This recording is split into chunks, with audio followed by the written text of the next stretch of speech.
महाराष्ट्र के एक विधायक नितेश राणे ने 24 घंटे पुलिस प्रशासन को दूर करने की बात की और हिंदू मुसलमान को आपस में उलझने की बात की। यानी कि इनका कहना था कि 24 घंटे के लिए पुलिस को अलग कर दो, फिर हम दिखाते हैं कि हम क्या करेंगे और सुबह तक हिंदू बचता है या मुसलमान।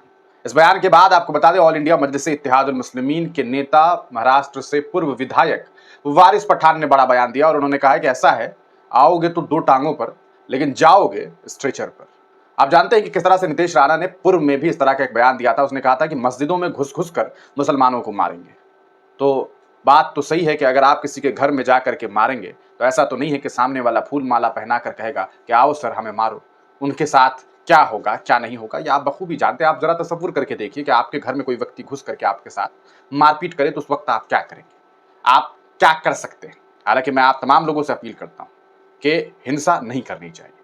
चलिए देखते हैं इस पूरे मामले को लेकर के वारिस पठान ने पूरा क्या कुछ बयान दिया। आप इस वीडियो को देखिए, कुत्तों के भौंकने से शेरों को फर्क नहीं पड़ता, इनको आदत हो गई है। आए दिन इस तरह की अनाप शनाप बकवासबाजी करते रहते हैं। मैं पहले से कह रहा हूं, आज फिर बोल रहा हूं, ये भाजपा महाराष्ट्र के चुनाव के पहले महाराष्ट्र राज्य का वातावरण खराब करना चाहती है। ये दंगा फसाद चाहती है, ये चाहती है किसी भी तरह से सांप्रदायिक तनाव पैदा करे, क्योंकि इनको पता है डेवलपमेंट विकास के नाम पे टोटल फेल हो चुके हैं। इसलिए आए दिन इस जैसे लोगों को भेजते।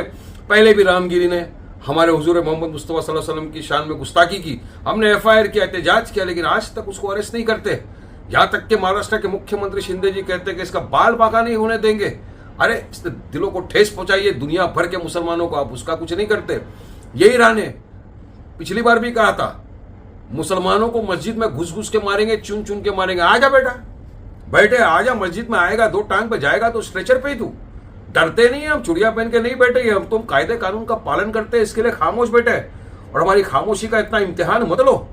मुसलमान कायदे को मान रहा है इसलिए खामोश है, डरता किसी के बाप से भी नहीं है। और ये भी क्या कहा, 24 घंटे के लिए पुलिस को हटा दो, हम दिखा देंगे कौन बड़ा है छोटा है। हाँ, ये अल्फाज अगर वारिस पठान बोला होता तो अब तक मुझे उठा के जेल में डाल देते। अब इनके खिलाफ कब कार्रवाई की जाएगी, कब इनको सलाखों के पीछे डाला जाएगा? क्या ये सुप्रीम कोर्ट के हिसाब से हेट स्पीच नहीं है? मैं पूछना चाहता हूं कि मुंबई महाराष्ट्र की पुलिस को किसने रोका है इनके खिलाफ? क्या मजबूरी है? क्यों इसको हिरासत में नहीं लिया जाता? क्यों ऐसों को छोड़ दिया है? खुली फिजाओं में जाओ, अनाप शनाप बको मुसलमानों के खिलाफ। तो ये चाहते हैं कि महाराष्ट्र का वातावरण बिगड़े इस तरह, इसलिए बीजेपी इस तरह की ऊंची हरकत पे उतर आई है। हम चाहेंगे कि महाराष्ट्र की DGP, चीफ मिनिस्टर संज्ञान ले इस बात का और फौरी तौर से इसके ऊपर कार्रवाई करो, इसको उठा के जेल में डालो, वरना पूरी तरह से महाराष्ट्र के अंदर हिंसा फैलाने की काम कर रहे हैं ये लोग। क्या करेगा 24 घंटे के अंदर? पुलिस को हटा के सबको मार डालेंगे? आओ मार डालो। हाँ, क्या समझते तुम हम लोगों को? ये बंद करो बकवासबाजी तुम्हारी। सरकार का मैं बोलना चाहता हूं आपके माध्यम से, फौरन इसको हिरासत में लो और इस तरह की बयानबाजी को सरकार बंद करे, ये हमारा बोलना है।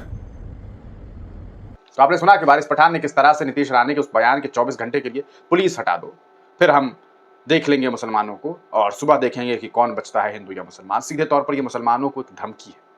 आप जानते हैं कि देश में कई सारे नेता इस तरह के बयान देते हैं। पूर्व में ऑल इंडिया मजलिस इत्तेहादुल मुस्लिमीन के सदर असदुद्दीन ओवैसी के भाई अकबरुद्दीन ओवैसी ने भी एक बार इसी तरह का बयान दिया था। उन्होंने 15 मिनट को लेकर के बातें कही थी कि 15 मिनट के लिए पुलिस हटा दो।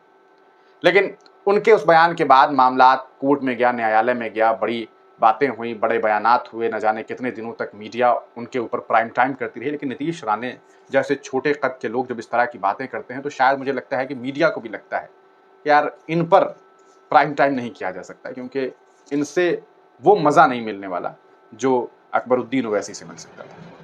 वाकई मुमकिन है कि अकबरुद्दीन ओवैसी की बातों में वो दम इनको लगा होगा और इनकी बातों में दम नहीं लगता, लेकिन बातें ऐसी नहीं होती है।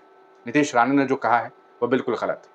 किसी के पास ये हक नहीं कि 10 मिनट, 15 मिनट, 20 मिनट या 50 दिन या 500 दिन उसे दे दिया जाए और प्रशासन को साइड कर दिया जाए। भारत एक संवैधानिक मुल्क है, यहाँ हर फैसले के लिए न्यायिक व्यवस्था है, यहाँ पर हर जांच पड़ताल और कार्रवाई के लिए पुलिस प्रशासनिक व्यवस्थाएं हैं। तो फिर ऐसे में किसी को साइड कर देने की कोई बातें पॉसिबल ही नहीं। आप इस पूरे प्रकरण को किस तरह से देखते हैं, अपनी राय कमेंट सेक्शन में जरूर दीजिएगा। वारिस पठान के बयान को आप किस तरह से देखते हैं? 2 टांगों पर आएंगे और स्ट्रेचर पर वापस जाएंगे।